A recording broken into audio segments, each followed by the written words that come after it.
Vamos a ver ahora, en este caso, el punto 3, que dice: calcule la derivada direccional de la función f de xy, que es y por coseno de x por y, en el punto 3,0, en la dirección determinada por el ángulo alfa, que es pi sobre 6. ¿Bien? Vamos a recurrir a nuestra teoría. ¿Bien? Vamos a venir acá a nuestra hoja de fórmulas, que la voy a dejar abajo en la descripción del video. Vamos a ver cuál es la definición de derivada direccional, ¿sí? Fíjense, les pido presten atención a la derivada, la definición de la hoja de la fórmula 13 y la 14, ¿sí?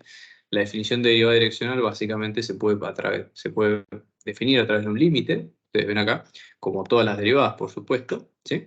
Pero yo les pediría que prestemos atención a algo más concreto, más simple, que es la proposición 14, que consta de lo siguiente.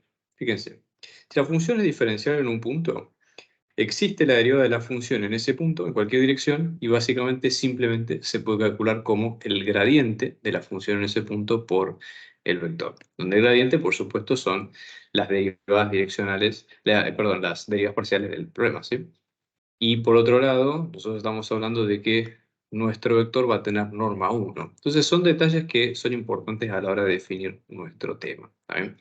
Entonces, básicamente, primera cuestión. Vamos a nuestra función f, ¿sí? Que les pido prestemos atención. La función está definida de esta forma, ¿sí? Fíjense que en este caso, yo voy a anotar algunos tips importantes acá.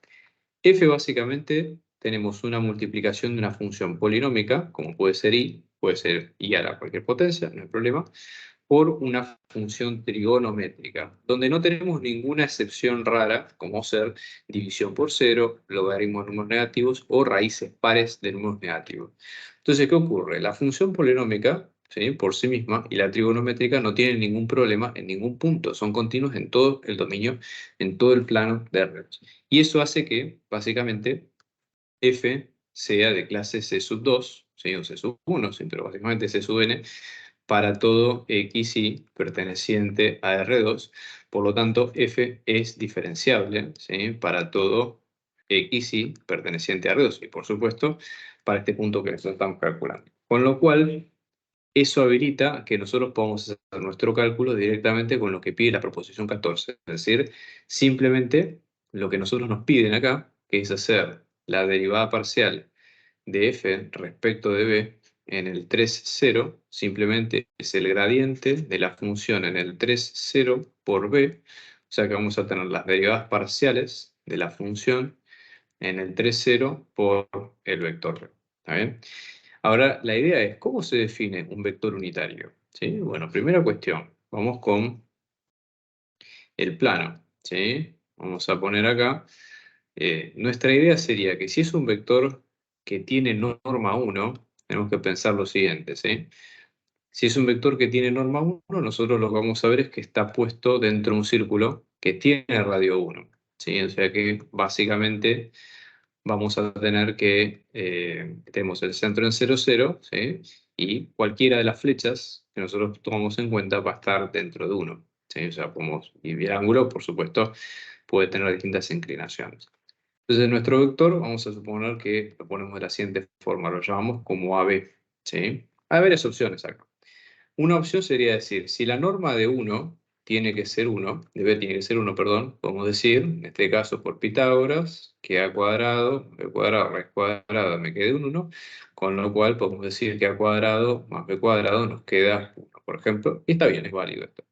Pero sería más útil si lo pensamos en términos, para mí, una forma más cómoda, en términos de lo siguiente. Fíjense que si acá tenemos una suma de cuadrados, podemos usar la identidad trigonométrica, ¿sí?, de que coseno cuadrado más seno cuadrado de un ángulo sea 1, ¿sí?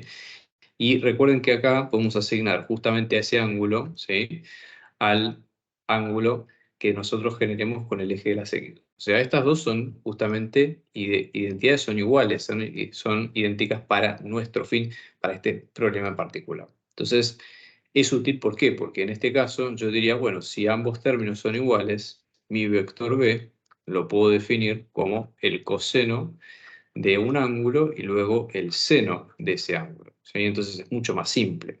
Y en este caso, si mi ángulo, en este caso va a ser pi sobre 6, vamos a dar las cuentas, ¿no? Pero vamos a ver, por ejemplo, vamos a tener, supongamos, coseno de pi sobre 6, que acá nos va a quedar como raíz de 3 sobre 2. ¿Está bien?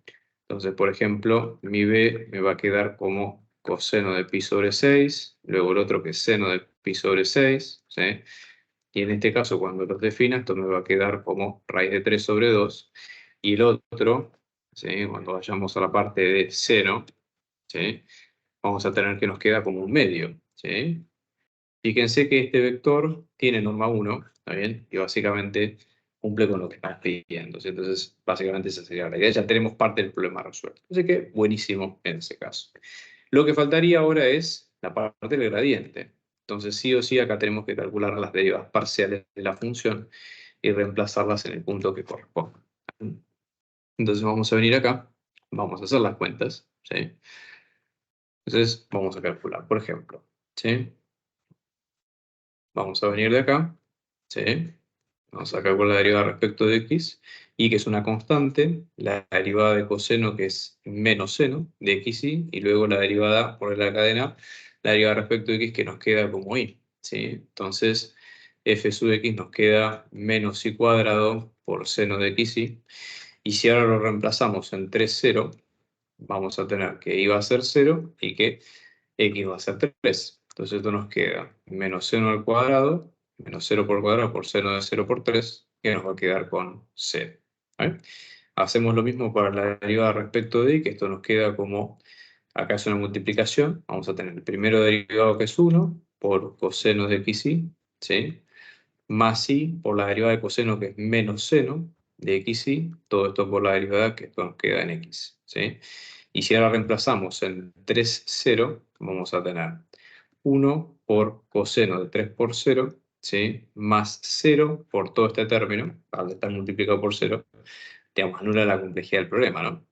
Coseno de 0, que es un 1, entonces vamos a tener que la derivada directamente nos va a quedar con un 1, ¿sí? 1 más 0 es 1, ¿vale?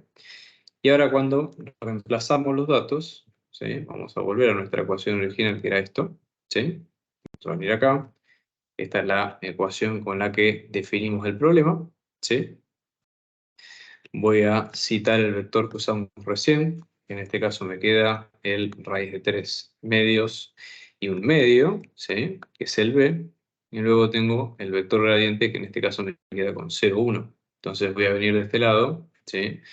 Voy a tener que esto me queda con 0, 1 por este vector, también que era el b que calculamos recién.